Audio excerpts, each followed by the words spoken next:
नमस्ते। मैं हूं डॉक्टर रीना जैन, अ नेचुरोपैथिक कैंसर न्यूट्रिशनिस्ट।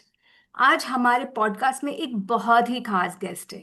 एक ऐसे डॉक्टर जो सिर्फ मेडिसिन पर नहीं बल्कि हॉलिस्टिक अप्रोच पर भी बिलीव करते हैं। फूड, लाइफस्टाइल और माइंड बॉडी कनेक्शन के साथ डिजीज को समझने और ट्रीट करने इनकी खासियत है। डॉक्टर अनिल आज हमारे साथ है। मैं जो हेमेटोलॉजिस्ट है, ऑन्कोलॉजिस्ट है और एक हीलर है जो हर पेशेंट को हॉलिस्टिक पर्सपेक्टिव से देखते हैं। तो डॉक्टर अनिल, स्वागत है आपका हमारे पॉडकास्ट पे। Thank you, Reena ji. It is so good to be here with you. Thank you doctor and most welcome. And so मेरा डॉक्टर अनिल सबसे पहला सवाल है आपके लिए। आप एक हेमेटोलॉजिस्ट होने के बावजूद इतना हॉलिस्टिक और लाइफस्टाइल बेस्ड अप्रोच क्यों फॉलो करते हैं, और आपकी जर्नी कैसी रही है इन सालों में? रीना जी, देखिए क्या हुआ। आदमी को जब खुद जरूरत पड़ती है तो वो उसके आंसर्स ढूंढता है, और बाद में ये सब चीजें आती है कि हम दूसरों को भी ठीक कर सकते हैं। ट्रू। तो मेरे साथ भी ऐसे ही हुआ। मैं करीबन 20 साल पहले मुझे हार्ट अटैक आया। कि आप आजकल आजकल हेल्दी हेल्दी बोलते हो। मैं हेल्दी था। I was weighing 68 kgs। कोई ऐसे प्रॉब्लम नहीं थी, डायबिटीज नहीं था, ब्लड प्रेशर नहीं था, थोड़ा सा कोलेस्ट्रॉल ज्यादा था। लेकिन फिर हार्ट अटैक क्यों आया? और अटैक भी आया तो ऐसा जो कि करेले पे नीम चढ़ा। मतलब जब एंजियोग्राफी करी गई तो तीनों आर्टरीज ब्लॉक मिली, ओ। और फिर थोक के भाव से स्टेंट लगा दिए गए। हम्म। और स्टेंट लगाने के बाद डॉक्टर्स ने कहा कि अब तुम ठीक हो, तुम जाओ। पर फिर भी मुझे अंदर से स्वस्थ नहीं लग रहा था। चेहरे पे स्वेलिंग रहती थी, नींद नहीं आती थी, एसिडिटी बनी रहती थी, और तरह तरह की प्रॉब्लम थी जिसके लिए कोई भी टेस्ट पॉजिटिव नहीं आता था। तो फिर मैंने रिसर्च खुद से शुरू करी कि क्या कारण हो सकता है जो कि हमें अस्वस्थ रखता है। हम्म। और फिर मैंने अपनी रिसर्च में पाया कि बहुत कुछ हमारे खाने पीने के सिस्टम से जुड़ा हुआ है। ट्रू। और मैंने जब उसको उन सिस्टम्स को ऑल्टर किया और अपने पर आजमाया, तो मेरी सारी चीजें ठीक 3 से 4 महीने में हो गई। वाह। पूरी की पूरी एक एक चीज चली गई। नींद अच्छी हो गई, सूजन चली गई, वजन थोड़ा कम हो गया, एनर्जी लेवल बढ़ गया। Everything became fine. अपने पेशेंट्स में शुरू किया, हम्म। जिनको कि मैं ट्रीटमेंट तो देता ही था जो उनकी जरूरत है, और साथ साथ उनकी डाइट भी मॉडिफाई करता था। तो हमने देखा कि पेशेंट ज्यादा अच्छे से ठीक होने लगे। ऐसे पेशेंट ठीक होने लगे जो कहीं पे भी ठीक नहीं हो रहे थे, ऑटो इम्यून डिजीजेस के। ऑटो इम्यून 16-16 साल की उम्र में ठीक हुई है। ये चीज इस तरह से मुझे समझ में आई कि किस तरह डिजीज होती है, उसका कारण क्या है, और उसको परमानेंटली जड़ से कैसे निकाला जा सकता है। तो मोटिवेटिंग, मतलब आई थिंक आपका अगर ये सुन के I think everybody will like to consult with you and go आपके रूल्स के हिसाब से।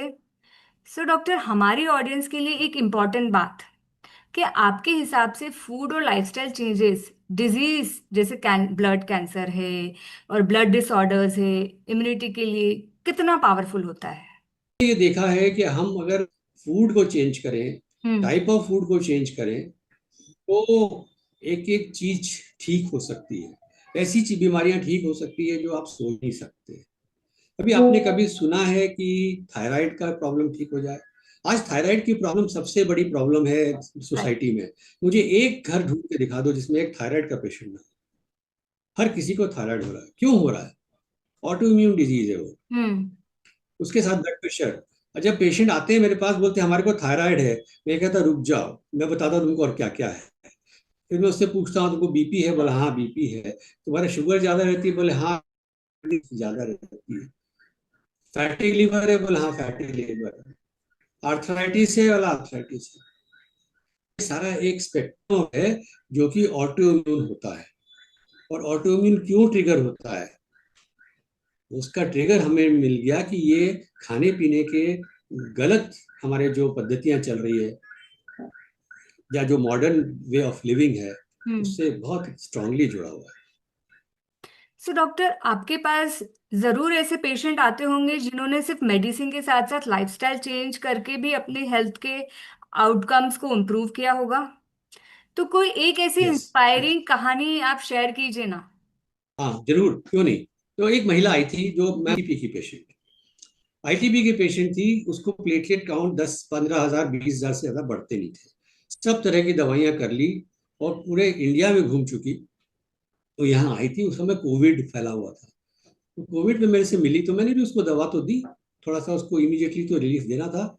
लेकिन मुझे तब तक समझ में आया था कि कुछ खाने पीने की चीजों से ये ट्रिगर। हम्म। तो मैंने उसकी उसके डाइट में एक मॉडिफिकेशन किया। उस मॉडिफिकेशन के साथ साथ इतना अच्छा रिस्पॉन्स आया कि विद इन 2 to 3 मंथ्स उसकी पूरी बीमारी ठीक हो गई। उसका प्लेटलेट काउंट 1.5 लाख के ऊपर पहुंच गया। वाह। और 3 से 6 महीने के बीच में धीरे धीरे दवा कम करके दवा पूरी बंद कर दी। और दवा बंद करने के बाद में वो पेशेंट बिल्कुल ठीक है, परमानेंटली ठीक हो गई है। और आज भी ठीक है, जिसको कि हम सोच रहे हैं करीबन 12 से वो बिल्कुल ठीक है। हाँ वो मतलब आज। पेशेंट इतनी खुश हुई कि, हाँ, वो पेशेंट इतनी खुश हुई कि वो उसके हस्बैंड और उसके पेशेंट ने मुझे एक वीडियो रिकॉर्ड करके दिया, इंटरव्यू बनाया। वो मेरे यूट्यूब चैनल पे आप देख सकते हैं। वो इट इज वेरी अमेजिंग। वाह। और उसके बाद तो बहुत सारे किस्से हैं। मैंने आपके यूट्यूब चैनल फॉलो करती हूँ एंड आपके टेस्टिमोनियल्स और बहुत सारी स्टोरीज है डॉक्टर, इट्स सो इंस्पायरिंग। और वही मुझे आज आपको लाइक आई कॉल यू कि doctor I really want to do podcast with you, ताकि हमारी ऑडियंस भी देखे कि ये हेल्थ के लिए वो और सिंपल तरीका हमारे किचन से ही ढूंढ सकते हैं। कि लोग कंफ्यूज होते हैं कि सप्लीमेंट्स लेना है या नहीं, अल्टरनेटिव मेडिसिन का क्या रोल है। आपका एक्सपीरियंस में सबसे कॉमन मिसकंसेप्शन क्या है जो आप क्लियर करना चाहते हैं? बहुत अच्छा प्रश्न है आपका, ये बहुत इंपॉर्टेंट है। हम्म। क्योंकि आज मैं देख रहा हूँ कि ये सप्लीमेंट की जो प्रथा है, ये मतलब 15 साल के बालक के ऊपर से शुरू हो जाती है। ट्रू। और वो एक दूसरे को सुन करके, इंटरनेट पे पढ़ के, जिम वाले ट्रेनर उनको बरगला करके क्या क्या नहीं खिलाते रहते हैं, है ना। जो कि एक एक्सेस होने के बाद में बहुत डैमेजिंग है। And I can we will discuss this in future episodes या। कि किस तरह से कुछ सप्लीमेंट्स रियली रियली डैमेज करते हैं बॉडी को। और कैंसर का उपज होती है वहां पे हम्म। कब, 15 साल 20 साल के बीच में कैंसर के सेल्स बनने लगते हैं। And right. They don't know about it, right. They don't know. तो सप्लीमेंट्स का देखा जाए तो अगर डिजीज नहीं है बच्चा या आदमी को किसी को भी डिजीज नहीं, एज ऑफ सप्लीमेंट होती है। जो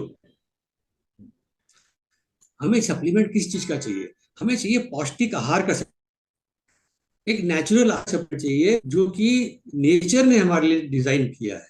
ट्रू। कोई कहता है कि ये सप्लीमेंट खा लो, वो सप्लीमेंट खा लो।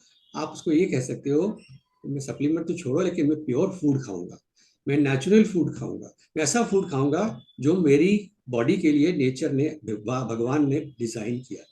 और फिर आप देखिए आपको कोई प्रॉब्लम होती है, कुछ नहीं होगा।